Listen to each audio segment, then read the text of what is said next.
Welcome to A Champion's Journey. I'm Matt Davidson. From an early age, I've had the privilege of learning from world champions and world-class performers, and I've always been fascinated by what drives them to the pinnacle of achievement.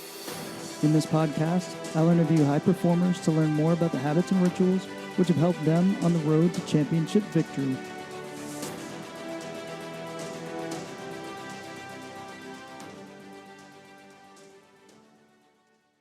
Brian Krause, also known as BK, is a former member and team leader for the U.S. Army Parachute Team's Formation Skydiving Competition Team. He is largely credited for rebuilding and leading the Golden Knights 8-way team out of a 15-year slump to win the 2012 World Parachuting Championships. If training for the World Championships wasn't enough, BK went to work on gaining command approval and recruiting team members to form an all-female Golden Knights 4-way Formation Skydiving Team. 6 years after their inception, and 4 years after BK's retirement, GKF4 would go on to win the 2016 World Championships. Not one to slow down after his military retirement, BK remains active in the sport as a formation skydiving competitor and coach, most recently winning the 2019 World Indoor Skydiving Championships with his team, Paraclete XP8. Please welcome Brian Krause. BK, welcome to the podcast, buddy. Appreciate you coming over, and we just got done with a pretty cool tunnel session with Nicholas Hemlin, learning a lot of stuff, being on Arizona airspeed right now, and it's fun to fly with you again, man. It was, like years ago looking across at you. Yeah, for sure. We built those sevens. I looked, I was like, I'm in a different slot. He's in a different slot, but I'm still seeing the same face. So, yeah, super fun time. It's like a time warp looking across there. It's black and gold again. Almost. Almost.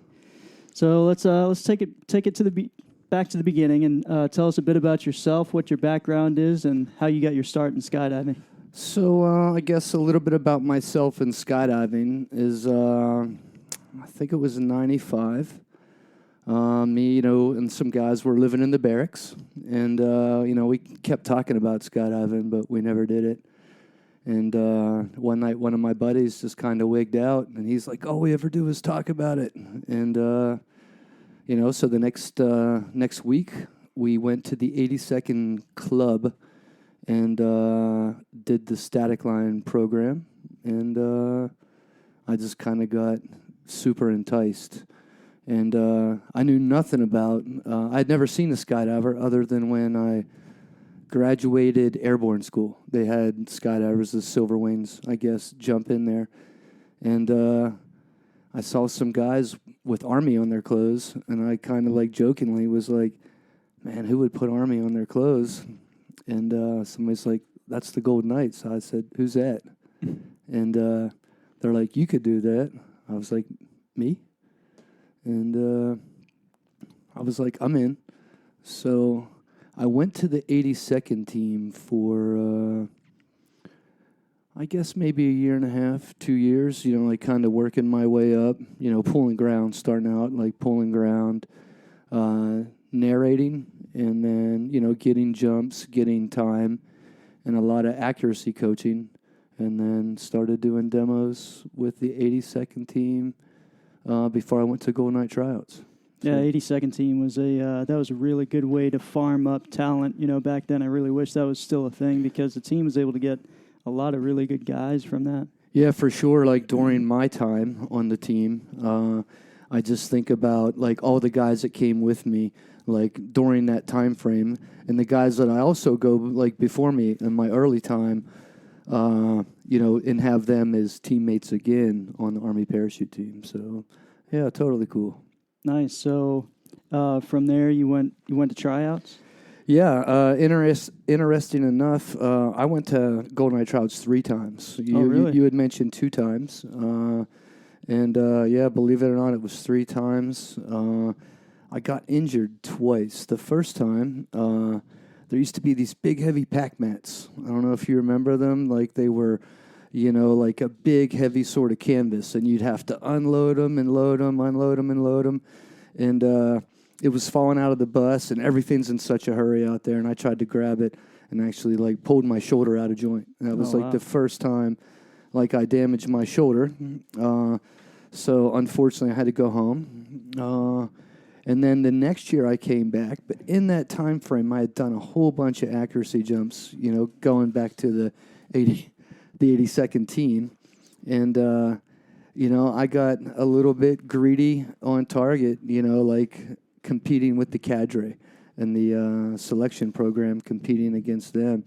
And, I took the hard way out and just stalled my canopy off and messed my back up.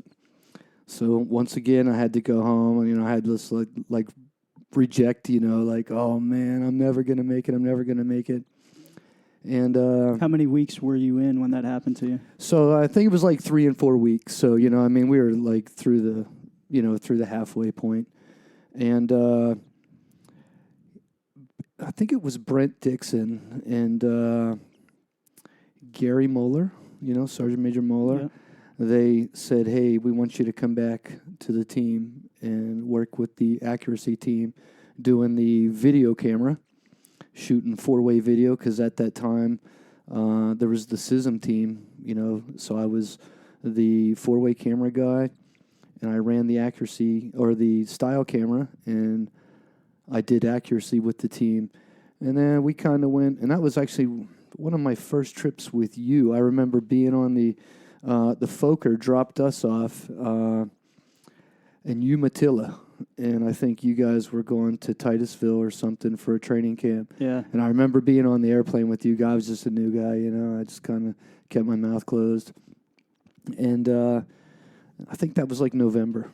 And then we kind of went on to the next year, and I remember them saying, hey, like, you would have made it through the tryout program the year prior. Like, we just want to keep you moving. And all of a sudden, like, no, I want to go back through tryouts like everybody else, get hit with the sword and, like, be legit, Right. That takes a lot of intestinal fortitude, though, and drive, determination, because it's a hard process. Yeah. It's kind of like, oh, what am I getting myself into? Yeah. But it was a good time. And, like tryouts, like you said, it's a gut check. For every person that, whether you just attended it and you didn't make it through or you made it all the way through, you definitely learned something about yourself, in that time frame. And then, if you're lucky enough to make the team, then you can continue to get better, being coached and mentored by, the senior people around you. So, yeah, man, it was... I just kind of, I guess, slucked into it, I guess. Yeah, for sure. And the guys that you're with, also, you form this bond when you go through, just through that. We say shared suffering. It's not really suffering. I mean, there's a gut check, but it's so rewarding once you make it through as well. And, everything's done there for a reason to build you into a better demonstrator, a better team member. And, yeah, it's good stuff. Yeah, just a better overall person. You know what I mean? I think that's probably the big thing. You just learn something about yourself there. And you do that in any sort of, like, stressful environment. I think you learn more about your own self. Yeah. So what are some of the things that you learned about yourself going through that? I think, like, how to be a better teammate. Sometimes I'm a guy that just, like I off of my own little field of vision sometimes, and I think it taught me to open my eyes up a little bit more and see what was going on to the left and right of me and figure out, like, ways to, like, how to make things better. Like, kind of everybody doing, working together in order to make things, 1, easier, and 2, better. And that's probably the biggest thing I learned, and actually how to communicate a little bit more. And, I'm not a great speaker, like public speaker. Funny enough, we joked before this started. I said I was a little bit nervous, just about talking. Yeah, for sure. But there, like the Gold Knights teach you how to communicate because, you might be talking to, a senator. You might be talking to a biker, which we've both been in those experiences on the team. And you have to be able to figure out how to talk and tell your story, So it's probably like my big takeaways from it. Nice, yeah. One of the nicknames that came up for you a long time ago is the Great Communicator. You possess a unique gift, a charismatic way of interacting with those around you and influencing them to rally in causes that you believe in. It's a skill which seems to come naturally to you, but I was always wondering if it did come naturally or something that you had to work at. I'm not really sure I know how to answer that. I think part of it is like what we just talked about, like learning from the team to be able to communicate. But, it takes more than one person to do anything, and I think the more you can get people on board, the ease it's shared responsibility, and more important than that, it's probably shared enthusiasm, like to get something done. There's value in numbers. How about that? And I like getting people to buy in. Like, hey man, let's go do this. And it's sometimes I'm the guy that'll follow somebody too if I see some enthusiasm. And how can you not want to buy into that? If you don't have somebody out front that's like, hey, come on, like let's go. It's hard to follow them. But if somebody has like some pizzazz, me, just about anybody will be like, hey, I'm going with that guy. He wants to do it. So. Yeah, having you as a team leader had a great amount of trust in you, and it was really easy to follow you because you always put your heart into whatever you were doing. So if that was a couple of the things that are foremost in my mind, where you've been able to be the great communicator and rally people around your cause, are bringing the 8-way team out of a 15-year slump and winning the 2012 U.S. Nationals, and then rallying support again while you're doing that, not only to focus on 8-way, but also on bringing up a team called GKF4, which is the all-female 4-way formation skydiving team. Can you tell us something about that? Yeah, so the 8-way team, I guess was the end of 2000. I left the accuracy team to shoot video when the Gold Knights decided to stop doing 8-way, and they figured they'd split into 2 4-way teams. And I was happy to go over there and shoot video, but in my mind, like, I watched the 95 and the 97 Gold Knight, like the team movies. I watched those things and, like, probably wore the tapes out and probably some VCRs out, because there were guys on there that I wanted to be like, right? I wanted to be a world champion. And those, believe it or not, those videos are probably the most inspiring things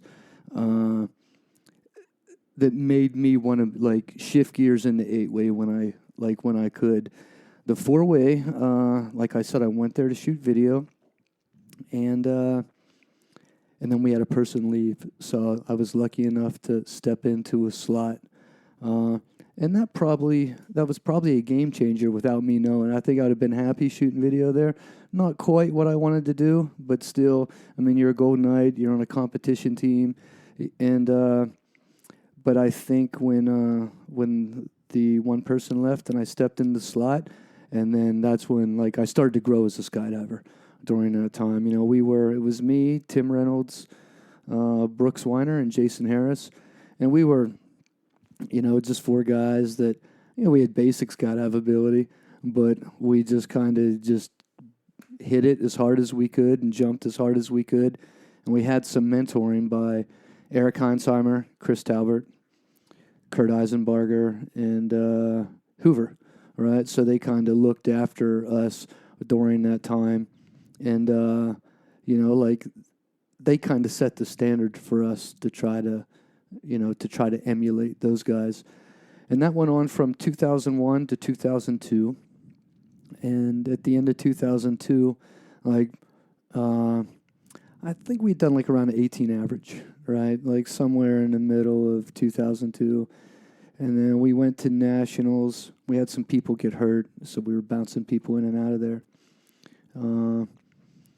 But, yeah, I remember being on the last load of the 2002 Nationals, and it was Golden Knight Gold getting out last, Airspeed, Magic, and us. And, like, for me, being on the airplane with the top 4 was, like, the coolest thing ever at that time, like, man, like, we're starting to get here, guys. We're starting to move up the ladder.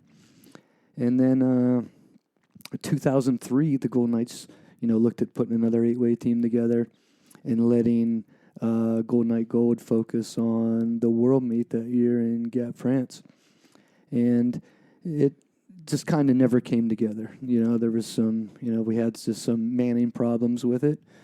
And, then you and I, we started 2004 with Golden Knight Black, 4-way team, 2004 and 2005. So the reason I'm kind of telling you all this is to kind of put a backlog on the story of Golden Knight 8-way. And, but it was, the 8-way is something I always wanted to do going back to those videos. Yeah. And, so we had an opportunity in 2008 or 2000, it was 2008 to represent the United States at the World Meet. And, it was a kind of a hodgepodge mix, if you remember, of people. But we did pretty good with the limited amount of time that we had. And that meet right there was the catalyst for me to figure out, how I was going to be the communicator and get a Golden Knight 8-way team together. And, luckily I had a good command. Tony Dill, John Fenzel was the brigade commander at that time. Tony Dill was the commander of the Golden Knights, and Ike Einauer. And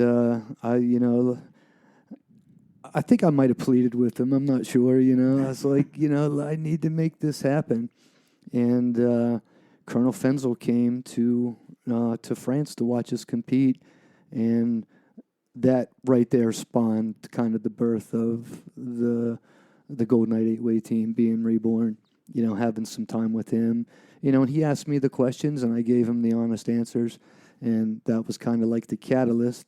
And then we started GK8, I think it was about November of that year. I mean, remember we did some training jumps during the black and gold meet that they used to have. We were actually training, just trying to get guys That's right. in the air then. And, going in with that, with the Golden Knight female 4-way, GKF4, I kind of saw an opportunity for the Army, to promote the females within the Army. And it was always something that, I thought is a good thing if you're going to showcase the Army, showcase some women, on the top tier of the Army.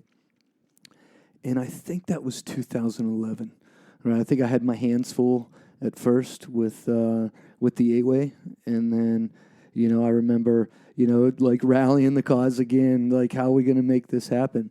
And, from there, Danielle, Angela, Laura, and your wife, your future wife, all came together. And, going into Dubai, man, I had my fingers crossed, my toes crossed, doing magic dances, whatever, because I wanted to do a double there. Man, awesome. We could get both of these teams to win. It would be awesome. And we came so close. They performed in the short amount of time that they had together. They rose to a new level over there, and it was awesome to be part of it. They unfortunately fell short, but they were able to pick it up a few years later and win. And for me, even though I left the Golden Knights, that page was still open in the book. So when they won, it was nice to be hey, I was part of that, and it was nice to actually close the page on the book and watch them in their glory a little bit, winning in Chicago. And it was cool because at that same meet, I actually was the alternate for you guys. Yeah. In that same meet. So in essence, I kind of still felt like a Golden Knight even though I was gone. Yeah, right? for sure you were. You planted the seed for both teams, and unfortunately for the GKF4, you weren't able to be there on the team when they got, when they won, but you were still able to be there, so that was super cool. And just watching their progress, they may not have won, in 2012, but watching how they grew, from there and how they got faster and better, it was really cool to watch. And I'm sure just, you being with the the man behind the plan there. It was extra special for you. And you know, things aren't always easy. You know, we kind of glossed over a bit of some of those years, those long years there from what was it, the early 2000s to 2012. We started winning again. You know, there were some rough years in there, and there were some painful losses. We learned a lot from those. What was the biggest one that stands out in your mind that you can tell us about? Of the losses? Yeah. Yeah, I'd probably say like the loss that hurt the worst was losing in Paris, right, in 2005 on the live judging. But I learned a lot from that loss, and that's probably like the thing that makes me the most happy, or that's how I justify the loss, Right. you know. But during that time, the 2004, 2005, when we were doing the Golden Knight Black team, we trained with a passion that I would never experienced in anything, the passion that we went into training with every day. I mean, we jumped as hard as we could. I think that year we made 1,260 jumps prior to nationals, which, you know, that's no small feat to make that many jumps, fighting weather and everything. And you know, like, but what we didn't do during that time was any sort of competition. And we went to the nationals. You know, we had some pressure on us during that.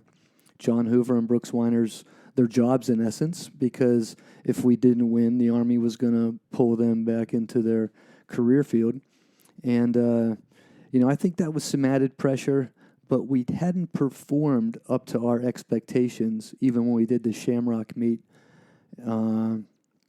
in DeLand in March, right? Yeah. We didn't live up to what we were doing in training. And even though that loss was a blow, we learned so much from that. Like, hey, we'll never again, you know, we have to get in competition mode and shine in competition. Let's try to do better in competition than we are in training. And that's something that team never did. We went backward. We always underperformed. And in my mind, I was like, hey, the only way we can do this is to face people, you know, face our competitors and get that competition feeling so people don't get out of whack on competition day. So that was probably like my worst loss. You know, it was public too. You know, everybody was just looking, live judging. You're like, oh, and we knew it was coming. You know, like the four of us did anyhow, watching the screen. Yeah, I remember tracking off from that jump with a lump in my throat, and then, you know, having to walk through the crowd, you know, knowing how we performed, and then going up to watch the live judging on the jumbotron with Dan BC narrating. Man, that was hard to do, but it was you know, congrats to the DeLand team, DeLand Magic, Fire. DeLand Fire. You know, it was a great win, and they performed well under pressure. We didn't, and that was, you know, I think what capped off the meet for them. Interesting enough, that's where I actually got promoted to team leader, was after that jump 11, walking across the runway from the landing area is when Sergeant Major Eitenauer is like, you're the team leader now. Yeah. I was like, oh, no. And oh, yes, at the same time, right? You know, like, all right, what am I going to do here? So, yeah, incredible. Yeah, but that's good because then you can take the lessons that we learned from that and then, you know, apply them to our training and to doing more competitions so that we could perform well when it mattered most. Exactly. It was kind of the same in Russia in 2010. I mean, that was another loss. You know, like our team was young back then. You know, we had, a year and a half together, if that, you know, like starting 2008, you know, somewhere in there. And, you know, in Russia, and to keep up with the French team, you know, we were actually winning that meet. I think the second night, you know, we had a couple of hiccups in there that cost us some points, but like that 8-way team, our 2009 to 2012 team, we learned a lot at that meet, even though we lost. Like, in my mind, is we weren't ready to win yet, you know, and as hard as that is to say sometimes, it's the truth. You know, sometimes you're just not ready to win. And that team, you know, the French team, you know, they put it to us on that. And I was actually talking to Steve Lefkowitz just like last week about round 10 on that jump, and I think we were 5 points down, and it wasn't a jump we were going to make 5 points up on, but like we were there to win, and I remember pushing that jump to like the breaking point, and it just blew up. Yeah. But you know what? Like looking back, I feel that was a good decision, to go for it, because you never know what could have happened to to the other team. And, he asked me if I would do it again. I was like in a heartbeat, Yeah, that's the risk you face when you kind of roll the dice like that. In a way, it's not really rolling the dice, but you're taking a bit of a risk, because if you just play it safe, with a point spread like that, chances are you're going to lose anyway, so might as well let it hang out there and see where the cards fall, Yeah, for sure. For sure. So what was your best victory? I would think, once again, I have a few of them, I think the 2011 World Cup in Germany, right, when we beat the French 8-way machine for the first time, those guys almost seemed unbeatable, And at that time, our team was really starting to come together, right? And in fact, right prior to that, you, myself, Kurt, and I can't remember who else. We were in Brazil, right? We were there for CISM. Yeah. And we came home from Brazil for only a few days, and then we flew to Germany a day or two prior to the competition. We didn't get there early for a nice training warm up. We did some training back here. That's right. Flew and that meet was was intense with the weather and all that, and we just had a great meet, and everybody was fired, and that was probably in my book the. Just to be clear, fired up. You mean not fired like? No, we were we were ready to go. Right, we had a lot of trust in each other by this time, right? 2010, after that loss, we came back in the training mode. We did the Shamrock. Unfortunately, there's just not a lot of 8-way meets, to get that that pressure put on you. I remember you made a prediction in the team movie when we were down at DeLand for that Shamrock meet. You said, "Yeah, we're getting there. The trust is building, and as soon as we learn to trust each other, we're going to be the fastest team in the world." And you were right. Yeah. Sometimes I just make stuff up. You never know. But, no, it felt right. Going back to 2010 real quick, the French were really cool during that meet. We were all, when you lose any meet, you're feeling down in the dumps, and it hurts a lot, and they were cool. They understand what it's like to be sportsmen, and they came over and they had some drinks for us, and we really bonded with them there. And I think for you, correct me if I'm wrong, but that kind of started your relationship with a few of the guys on the team, and after you've retired, you've gone on to really even build more of a relationship with them. Can you tell us something about that? Yeah, I think so. Like the French, and I listened to your podcast with Scott Rhodes, and I was actually brought up to the Golden Knights where there was this well, there wasn't kind words to be said, and I think they probably had the same words over there, which Marcial and I have actually chatted about.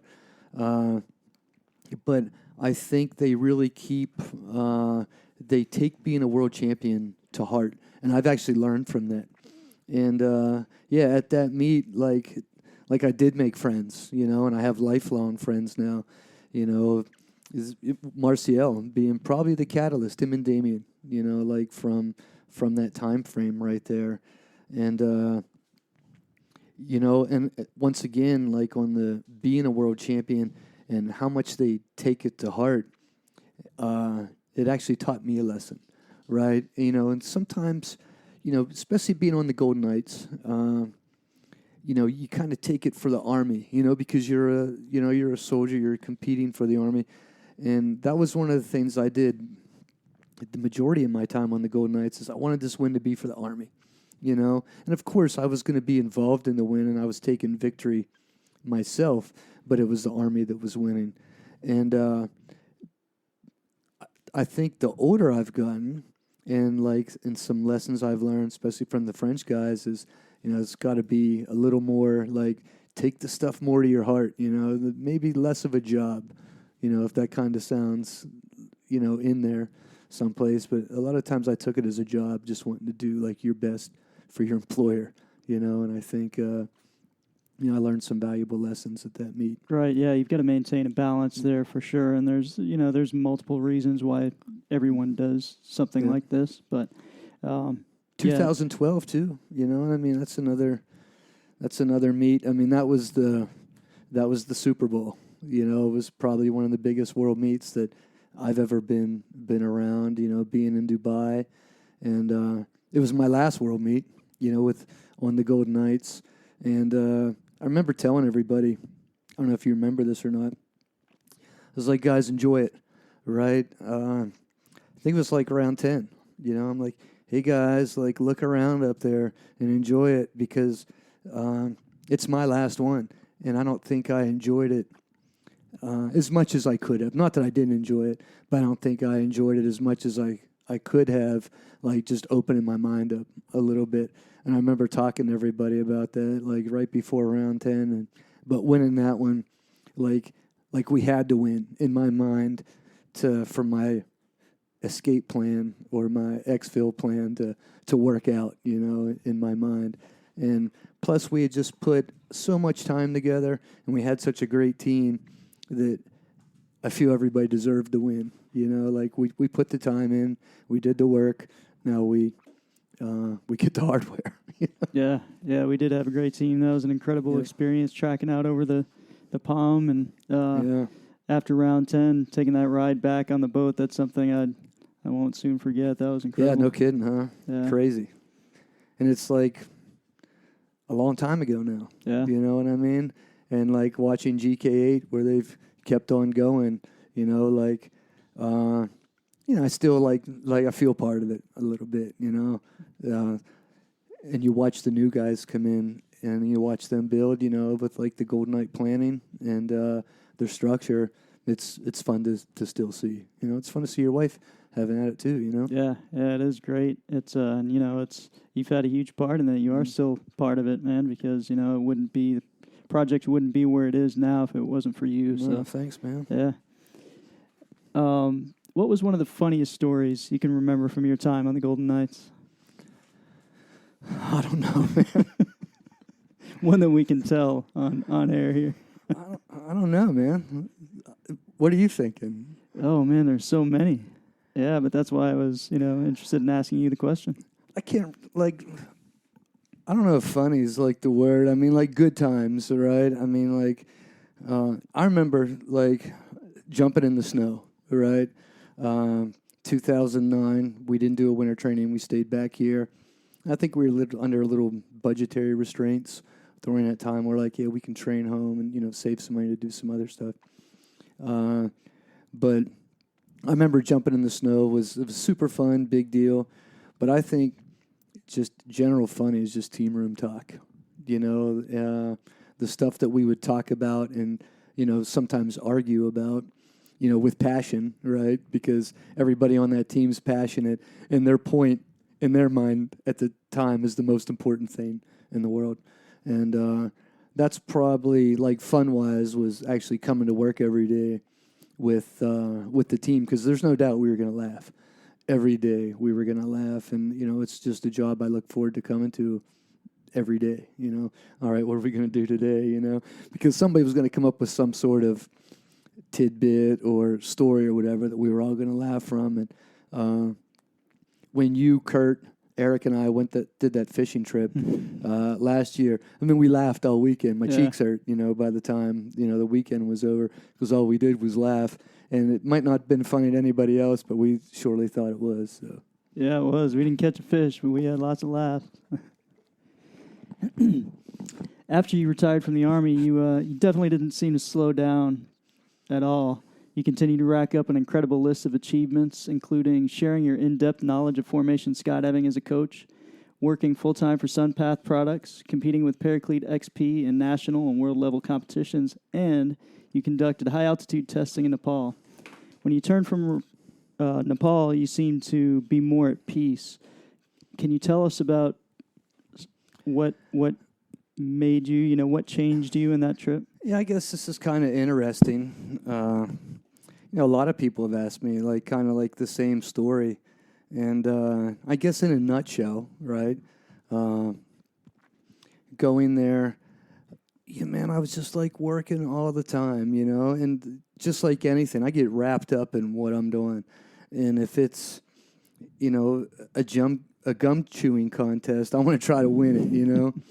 And I think with all the stuff I had working, I was just working, and maybe not enjoying myself, And as I would kind of walk,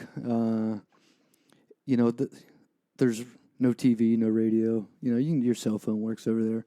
But I did a pretty good job of turning off of technology and honestly of work during that time. And it was myself and Fred Williams, who's the president of CPS. And I spent a lot of time with him up there, and we were just walking. And he had talked about, Nepal. He had told me the stories about it. He's like, yeah, it'll change you, bro. And I'm like, yeah, right, But I went there, and at first I flew into Kathmandu, and nobody was there to pick me up. There was supposed to be somebody there. And I'm like, oh, my God, like, what have I got myself into? And some dudes picked me up, and I'm like, well, I hope these are the guys that are supposed to pick me up. But we got over there, and you spent a couple days down in Kathmandu, and before you head up the mountain. And, it's kind of like time to ground yourself a little bit, kind of get ready to see what's coming. I've never seen a tall mountain like these things over there, and I was doing a lot of preparing to go. I wanted to be in really good shape, so I put a lot of effort into my conditioning. And so first we fly from Kathmandu into Lukla, which is like the highest operational airport. And it's a runway that goes straight into a mountain. That's one of the most dangerous runways in the world, right? Yeah, so I think like getting through that first, I was like, oh my God, this is crazy. And then, you start walking, you walk for a couple of days. And I looked at these people that, that lived in the mountain. They didn't really have a whole lot, but they had a kindness about them, and like some happiness. And I was like, man, I think I'm missing out on something here, because I just get too focused sometimes on stuff, and I don't see, like, my vision, like what I talked about trying to open up earlier in the Golden Knight Trouts, kind of closed, just because I'm so in tune to what I'm doing. And I just kind of questioned, like, what I was doing in my day-to-day life while I was over there. And, I made some jumps over there. And I think I just left there changed, like it just, I don't know, maybe just a little more chilled out, didn't let stuff bother me. And you've known me for a while, like sometimes I let little things bother me because I'm trying to figure out the solution, right? And so that little bother turns into big. And, I think that was probably a lesson, like, hey, there's more important stuff to worry about, than all these little things. But the Nepali people, the kindest people I've ever met. And you and I have traveled the world. We have a lot of countries in our passport together. And there was just something about the people over there that, they had this just kind of calming kind effect. And I was like, man, I need to be more like these guys, So, yeah, I guess, definitely changed me. Then I went back. I went back again. I don't know, it's probably like 6 months later to do I didn't jump this time, but I went over there to do like a survey with Fred again. So just like him and I walking up the mountain, you just do nothing but talk, and, he was like some influence, like he's a very smart person, and I learned a lot from him, and, a week's worth, 2 weeks on a mountain together. So, yeah, definitely cool. So who were some of your other mentors? Man, there's like so many people, Scott Rhodes, I wasn't competing with Scott. Scott was on the team as I was starting to come up. And this is when you went back a little while ago and you talked about the 2000 to 2011 being, not years for the Golden Knights. Scott was on his way out, and we were building. I remember he got both four-way teams in the old Golden Knight Day Room. And you and I had chatted about this earlier today. And I remember something that really stuck. He's like, "Hey guys, I want you to understand something, and this is a multi-time world champion, like the Scott Toxie, listen." Yeah, exactly, right. And he's like, "Hey guys, all these world championships and $1 will buy me a cup of coffee. Like those things, those medals really don't mean, they have no monetary value at the end of the day. Like you have to do it like in your heart and for the guy to your left and the guy to your right." And that struck me like very well. And to continue with Scott, 2008, 2009, 2010, Scott was riding motocross, and my son Zach was racing motocross at that time. We'd go out to the motocross track, and I would ride, Scott would ride. And then sometimes, just in chill time, he'd ask me about the team and offer me, like his point of view or his advice. So, yeah, definitely a mentor, to help me figure out, like, how we could all work better together, on the 8-way team. Ike Eitenauer, he taught me the finer arts of politics, I think. Sometimes stuff would come to my mind and it wouldn't hit that filter and it would just leave my mouth. And Ike would say, "I know what you want to say, but you didn't say it how you should say it." And, depending on how things come out of your mouth is what people hear, So you can take a good situation and turn it into, you can mean the best, but you can say it the worst, where you can build a wall up with somebody instantly just on like how you communicate. So Ike taught me, I think, to run it through a filter first before it came out of my mouth, to almost think before I speak. Yeah, Ike's great. He's a mentor of mine too. From when I was 16 years old and I first met him skydiving with parachute clubs on post. Yeah, he's been awesome. Yeah, he taught me a lot. He's Jordan's godfather, my youngest son's godfather, and like part of my family. But I really have him to thank for a lot of stuff, especially on the Army decisions, and how I approach senior people in the Army, how I would try to tell like our needs and the positives that we were doing. He gave me some coaching on that I was able to capitalize on, like the good things that we had done. And like, as it's important, and the Army leadership, they want to know, like what they're getting for their time. So yeah, definitely a huge help to me. Kirk Werner, Kirk helped me quite a bit on the other side of the coin, on the skydiving part. We'd meet at the tunnel in the morning, if you remember. We'd all meet at the tunnel, take the long ride to Laurenburg in the morning, jump all day, and come back.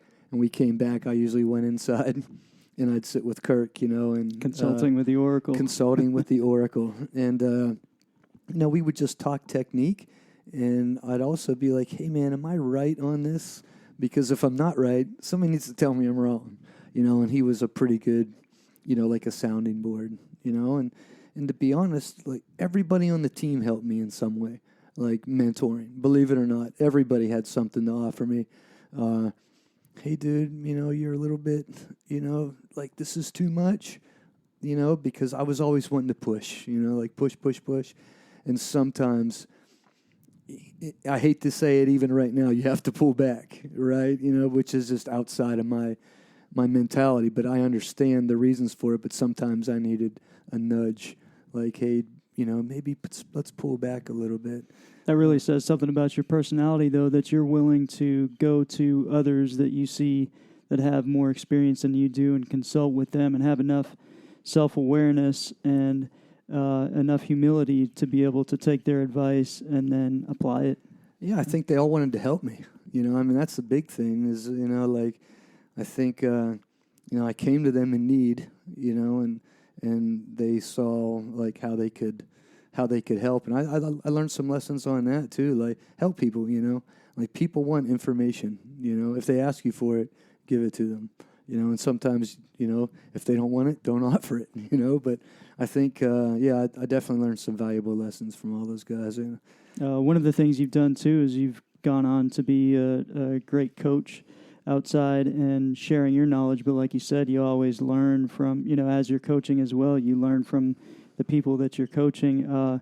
Can you tell us some of your coaching experience and what you've learned so far? Yeah, I think like coaching, like somebody that has a bunch of 8-way jumps or 4-way jumps, sometimes you can just do it, right? You can just make these moves and figure out how to get it home.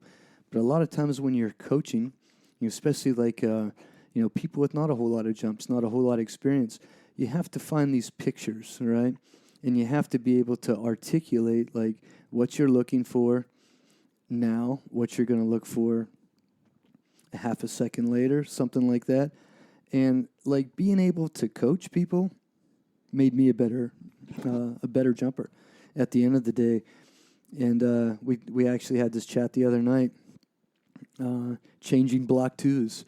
We were, in the tunnel on a weekend with Kirk, and like these twos, we were able to do it with people that weren't pro skydivers like we were on the Golden Knights at that time. And I'm like, hey, these guys are doing this, and they're doing it better than we are, right? And we're supposed to be the pros, so what are we missing here? And so like not only is it helped me, but it's was able to help the team.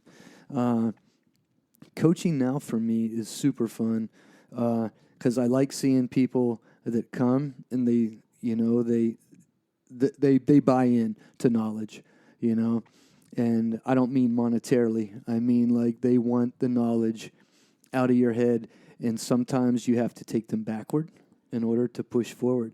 And when people come with that open mind, right, hey, I'm going to try this, and watching people grow, like for any coach, no matter if it's, I would say, kids t-ball or world-class, football coach, to watch people come from down here and to watch them in a short amount of time start to lift up, it's very rewarding.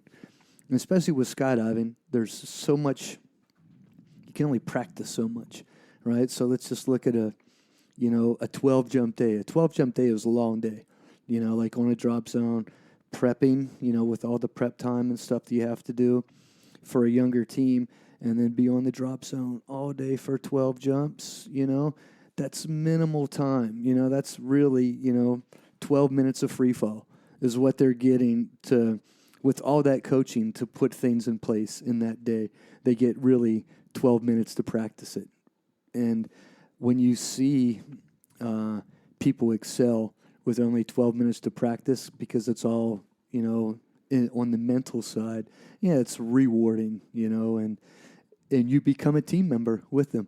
Even though you're the coach and they're here for a short time, you're part of the team. And I think that's, why I like coaching so much, And it's not just the technical aspects of skydiving, right? A lot of it is other things, the intangibles of how you get yourself in the right mental state to be able to perform. What are some of the other things that you can think about along those lines? Well, I tell people, in fact, I just talked about this weekend, learn how to be comfortable when you're uncomfortable, right?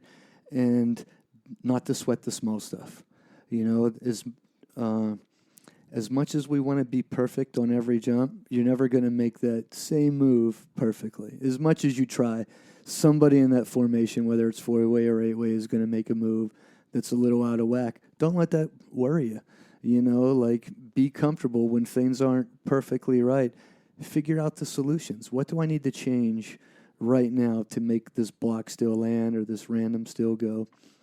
And you mentioned headspace. I mean, that's the number one key right there. I mean, like headspace, even for me, when we are going to talk about the World Cup in France, I hadn't competed at a high level like that, at a world level competition, really since 2012, in Dubai at the highest level.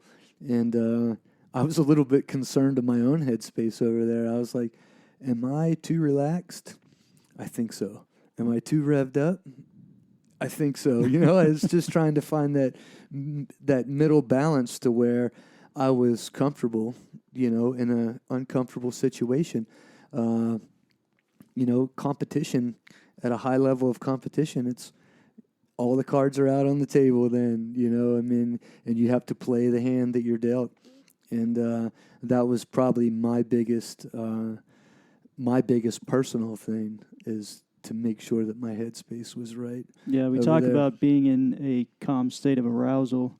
You know what I mean? Just like you said, you don't want to be too fired up, throttles forward. You don't want to be too calm and laid back. So that's a constant balance that you have to maintain. And it's especially at a wind tunnel competition, it's more like you're in a gladiatorial arena where everybody's around there watching you. So you really have to find a place amidst all that madness and sit down and be able to focus. So that's really kind of a cool, when you're at a skydiving competition, you can kind of go off on your own and find, some corner amidst all the space and, go and be able to focus. But when you're there, it's a different animal for sure. And watching you, it was a little different for me this time at the 2019 World Indoor Championships in Lille, France. This was back in April, right? It was a bit different for me because I was the alternate for you guys. So I'm on the outside looking in, so I'm able to sit back and observe all you guys and kind of watch your process. And it was cool to watch you being back in the game again. Yeah, super good time. Like that team, we actually way overperformed from our training. And we had talked earlier about our 2005 team underperforming in competition. We way overperformed, right? Like Martial's team pushed us to a new level. And it was enjoyable for me with that team because we had like some people, that was like their first world meet. And it was truly awesome to be part of that. Like me kind of on my way out of world championships, hopefully in the next few years, and watching some younger people step into their first one, it was quite inspiring, to overperform, Yeah, it was cool to watch you guys. This team, Paraclete XP8, what do you find that's special and unique about the team that you haven't seen on teams prior to it? Well, some of the knowledge, like Kirk's inherent 8-way knowledge, he was, like he beat the Golden Knights at their own game, in the early airspeed 8-way days, work ethic, and I think what I find is different from this team is, it's, I was on XP8, or XP4, right? We did 4-way, and then the XP8s in the past was only just a little bit here and there, and now we're dedicating like a lot of time to it. And I think like being on the Golden Knights, it's your job. You have a 40-minute ride to work at the most. Whereas here, we have people traveling from Arizona back and forth, Chicago, to make it happen. And we have to come together. And we don't have like 2 weeks here. We have like 5 days or 4 days or 6 days. And we have to take all this energy and compress it into this short amount of time. And so people come fired up. You can't come and, take a day or two to get fired up. You have to arrive and get ready for jump number one, to be at your best because of our limited amount of training time. And I can appreciate that in people. And like Michelle Caramon, for instance, she has the long haul, runs back and forth to Arizona. And, she shows up getting the late flights and, like, she's ready to go. I just had a great time with those guys. It's just, like, super cool to talk about. I could talk about it for hours, But we had something kind of special going on, with that team. And, it's just super enjoyable. It was cool to watch because, like you said, Michelle and Gina, when you look at as far as jump experience and time in the sport, they're a bit on the inexperienced side. They're not saying that they're inexperienced, but just when you're looking at a time wise relative to some of the more experienced guys on the team, and it was great to watch them perform at a world-class level, And they did double duty, too. You know, they had done the women's four-way over there. And, that's a feat in itself, like how they kept themselves fresh, energized to do all the four-way jumps and then switch over to eight-way. And that's a testament to their, to the power that they put out. Gina, something that's cool about Gina is she started doing the XP8 4-on-4 camps, right? So she would come just to learn to do eight-way, and I can't remember what year she started coming. I'm sure she'll tell me after she hears this.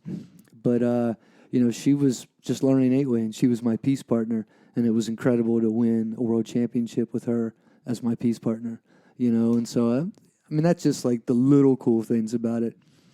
John Kirk and I have had a really good roll together. We've had a lot of fun together with the XP4s and the different XP8s, and then teaming up with you guys with the Golden Knights for 16-way over those years. So we have a lot of time together, but this team's actually freshened us up. Even though we've been around each other, since I left the Army in 2013, and then we did XP4 at Bedford. What year was that? 2013. Yeah. Yeah. I just left the Army, and we did the XP4 together. So we do have time together, but this is like a unique opportunity, and we have, of course, the drop zone, Tim, and, John, and the XP, powerhouse behind us. And, it's just a totally cool opportunity. Yeah, it's cool. One of the cool things that I like about Gina and Michelle is that it just goes to show that anyone who has that kind of drive and determination, regardless of the amount of experience, as long as you're willing to put in the work, put in the homework, do the visualization, because that's what skydiving is really about, right? It's about the homework, the visualization that you do when you're not up in the sky, because when you're up in the sky, just like you said, you're only getting those 12 jumps, so you're getting, only 12 minutes of free fall, essentially. So you really have to put in that extra work, and they really have, and you can see how it's paid off, and it's really been cool. Yeah, it's totally cool now because we have Chris Kuhlman from R2G, right? One of their teammates came in to replace Jeanette, and not a whole lot of eight-way experience. And when he first got here, we threw him right into the fire, and every time the kid comes back, like every 2 weeks that we're together, a week together, he comes back better. So he's definitely putting some headspace and some heart into it in his off time to make himself better. Because I'm like, man, dude, I wish I was you with the number of jumps, and that's something Kirk and I talk about, with coaching is, man, we've made the mistakes over and over and over again, right? We had to figure out, how to fix these mistakes. And now, kind of the way skydiving's morphed, when you have the tunnels and the coaches available, right? People can get to such a high level in a short amount of time if you do the homework, and put some heart into it in your off time. And I was just about to bring that up about the wind tunnels, because back when we were in 2005, we were sheltered. We really didn't. We trained out at Laurinburg, which was pretty much by ourselves, and then sometimes we'd use the Fort Bragg wind tunnel. And I think this was before the XP tunnel went up, because it went up in 2007. So, we had our own way of doing things, but we didn't really have that shared knowledge where you do now with the wind tunnels. People want to share that information, and the techniques are honed a lot more. And so I think that was something that we were lacking then too. Right. But now with all the wind tunnels, man, it's just really helped to propel the sport to a new level. And the number of pros that are out there, now, like R2G, for instance, man, they're just going up and up and up, coming up. And it's nice to see, new faces into the sport. We've chatted about this a lot. Sometimes you see, the same guys are still competing. And, I'll laugh about me, you, and Kirk, for instance, right? We've all been doing this for a minute, but we're still in it. But it's nice to see the new people coming into it to to be that team captain down the road, whether it's on the Golden Knights, one of those young guys that they have this year, down the road, one of those guys is going to be the team captain. Yeah. And, one of these new guys here, on the XP8 team, probably going to be the team captain down the road. So it's cool to be able to be part of that, watching somebody go from, just learning, I'm okay, I'm getting good. Now they're at the top of their game, and watch them step into a leadership role. Because, at the end of the day, that's what it's about, is developing new people to take the reins, down For the sure. road. Sometimes when you're young, it's hard to see that. I remember being a new guy. It was really difficult for me to be able to realize that I was going to be able to progress to get to that level at some point. It seemed, I think maybe I was in more of a fixed mindset then, but, realizing that it does evolve and you will be able to get to that level. So any new people that are out there, newer skydivers, realize you put in the work and you're going to get those rewards down the line. You might not see it today, you might not see it tomorrow, but you might start seeing it in 6 months to a year and beyond. Yeah. Yeah, for sure. You have to, you got to just keep at it, and not get discouraged. And, that's probably a lesson that took me a while to understand is being discouraged. Like sometimes you try so hard and things just don't go right, and you're just like, oh, man, I just can't do this. No, you can. Like you just have to stay in the fight. I'm getting some of that now. I'm being a new guy on Arizona airspeed. It's just some of these skills are out of my wheelhouse because 8-way and 4-way are similar, but in a lot of ways they're very much different. I'm in a different slot, and it's 4-way's a lot faster than 8-way as well, just because you have half as many people. And sometimes there's I feel like I'm doing well in some ways, and then I've got a couple other things that I'm getting hung up on. Yeah, I'm just gonna constantly remind myself that, hey, just put in the work, put in that homework, and get through these little sticking points. Yeah, for sure. You're a super smart dude. Good at anything you try, and so I would definitely know that you're doing your homework to get good. And as an outsider watching in the tunnel, it's happened in the last week. No, I you know what I appreciate mean? that. Like, just a little chat around, the tunnel, like watching you guys, man. It's incredible to see it, especially for a guy that came, the majority of your time's been on the tail, and the inside center, tail, and to watch you move up front and watch your moves. I'm jealous, man. I'm jealous. I appreciate it, buddy. I'm having fun. I really want to thank you guys for having us over to dinner the other night. Kate made this big spread for us, and it was a great time. And I don't think you and I have, gone over and just sat and chilled. And Kate going to all that trouble, I really want to thank her. And she's been quite the supporter for you over the years, doing all your crazy stuff, huh? Yeah, she's been a big part, and I probably don't thank her enough. I'm going to do like the NASCAR guy. I got to thank my wife, Kate. But she has, like just kind of, keeping the lights on, getting the kids to school, and I get down like anybody else, and sometimes, like she lifts me back up. And, I definitely got to thank her, and, I'm sure I haven't done it nearly enough, but, this is a great opportunity for me to put a shout out to my smoking hot wife, Kate, right? How about that?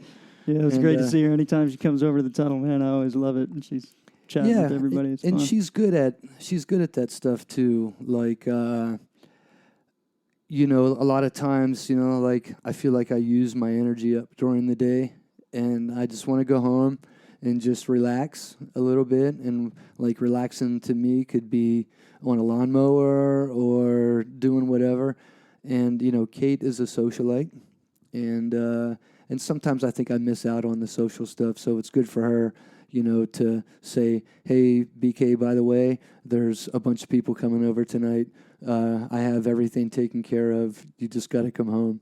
And, it's definitely, without her, I'd probably be some hermit, in the evening. So, yeah, she definitely does a good job at that. That's awesome, man. She's got a lot to take care of at home, right? You got your two boys. Yeah, and the two boys, the horses, everything going on, and a lot of people don't know, but Kate was a skydiver. That's how we met. She came here, and she came here with the Red Devils and Quicksilver, Dave's team. He came here, and I met her here. Next thing I know, I'm married, Get married off in England. We were talking about the Stonehenge pictures. Yeah, I meant to bring that up earlier. Tell us Yeah. some about that Stonehenge jump. That seemed really cool. I wish I would have been there for that one. Yeah, it was Quicksilver. The British Army team used to come over, do an exchange with us. Every year they'd come and jump with us, use the Fort Bragg wind tunnel, and they invited us to come over. So me, Jason, Tim Brooks, and Tal Hunter, who was our video guy, we went over to do like 2 weeks. We did the British Nationals. And that's where I first met Thomas, actually, I think, with XL. And, it was bad weather, and the weather, it's always bad weather in England, I think. But, it cleared up a little bit. They're like, we're going to jump Stonehenge. And I was like, that's cool, And, but we got to jump right in on the rocks. It's kind of fenced off where you can't go up to the rocks. And what an opportunity, to be able to jump in there. It was probably like one of the coolest jumps ever that was kind of just thrown together. Hey, Golden Knights, just get out. And we're like, okay. And to be able to sit on the rocks and, those pictures. I've never been good at taking pictures, and I kind of wish I would have taken some more pictures from our travels, but I believe his name's Simon, took those pictures, and I'm so thankful that I got a copy of them because it's a cool jump, and I have a couple cool pictures from Everest. Once again, I didn't take them because I'm not the camera guy, but some of those jumps, it's nice to see in pictures, I look at a lot of the old Golden Knight pictures, I think you put the picture up on Facebook of the American flag jump that we did, the 4-way team and the 8-way team. Mm-hmm. Yeah, I can remember that jump. I can remember being in it. And I remember the prep and remember the jump. Yeah, I can remember all of it. For sure. Yeah. And it's cool to see that stuff, and really think about that journey, that we've done, on that team.